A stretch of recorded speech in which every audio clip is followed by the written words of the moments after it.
Well, since today's readings are about 4 times the length of a regular week's readings, it almost seems fitting that the homily should be 4 times as long too, doesn't it?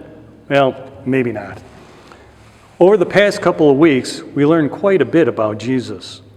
We learned that Jesus had the power to push away the devil, that Jesus has the power to speak to Old Testament prophets and is the beloved Son of the Father, that Jesus has the power to heal the blind, and Jesus has the power to raise someone who's been in the tomb for 4 days. What happens this week? Jesus gets killed. Yet, what we hear today is God's love story to us. How is Jesus' death a love story? To set the context, we really need to go back to the Old Testament. If you remember, several weeks ago, we talked about how Adam, the first man, was disobedient to God, and that he decided that he wanted to know what the difference between good and evil is, and not what God had told him. Adam wanted to make the decision himself. Adam, the first man, wanted to be God. Through his actions, Adam separated the human race from God. It is specifically this, Adam's desire to be like God, that Paul addresses in our second reading. Today we hear Paul giving a contrast between Jesus, the Christ, that is the anointed one of God, and Adam, the man. Paul, quoting an early Christian hymn, exclaims, "Though he was in the form of God, did not regard equality with God something to be grasped." What Paul is so eloquently pointing out is that unlike Adam, Jesus, who is God, did not desire to set the rules, but was obedient to the Father and what the Father required of him. You see, Jesus, even though he is God, allowed himself to become a human for the glory of the Father. Jesus, though he is God, allowed himself to be tortured for the glory of the Father. Jesus, even though he is God, allowed pagan rulers to crucify him for the glory of the Father. Jesus, even though he is God, becomes the bridge between mankind and heaven by being obedient to the Father. Jesus repaired what Adam relinquished.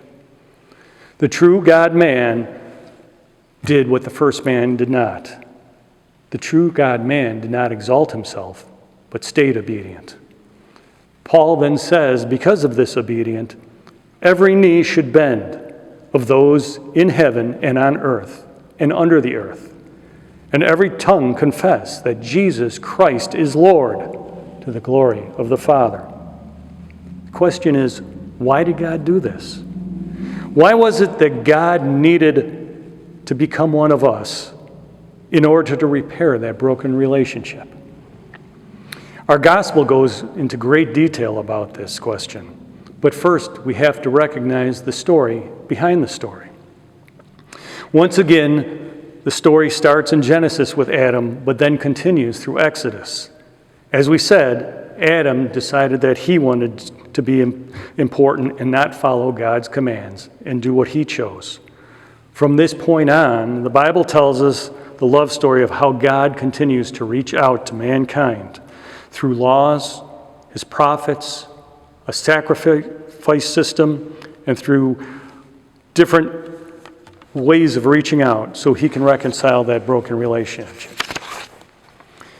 In the Exodus part of the love story, we hear about how God rescues his people from the throes of Egyptian slavery. The Hebrew people were told by God through Moses to leave quickly. They didn't even have time to allow their bread to rise before escaping. They were told to make it without yeast. They were told to hold a sacrifice of an unblemished lamb, to eat unleavened bread, to use better herbs that represent their bitter plight in Egypt, and were told to flee. It is, however, also a meal of thanksgiving, a meal celebrating the release from bondage.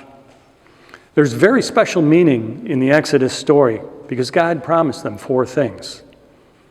I will take you out from the burdens of the Egyptians. I will deliver you from their bondage. I will redeem you. and I will make you my people." The Jewish people still celebrate this feast today, which is called Passover, in remembrance of the events thousands of years ago in Egypt.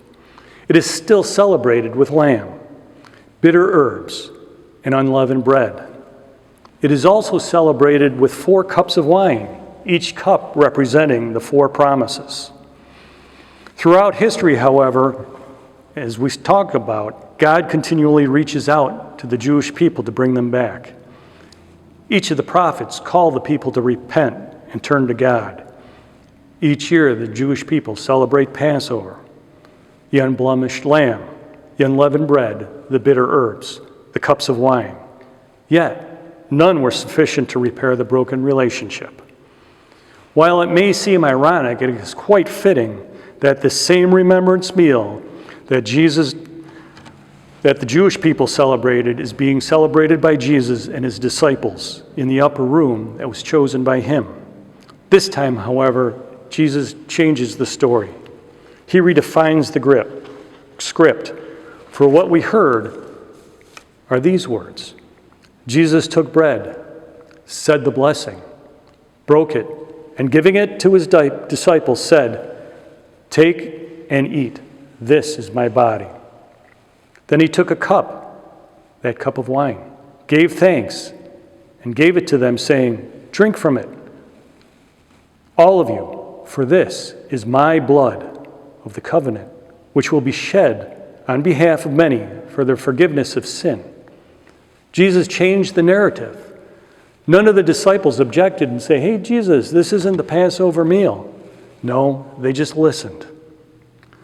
Jesus, through his obedience and what he can do, is now the obedient, unblemished lamb, as he had no sin, the lamb that was slaughtered. Jesus is the new Passover sacrifice. Jesus is repairing the relationship between man and God. As Jesus is the perfect sacrifice through his obedience, he also makes a new promise. "I will take you out from the burdens of your sin. I will deliver you from sin's bondage. I will redeem you. I will make you my people." This is the love story of God.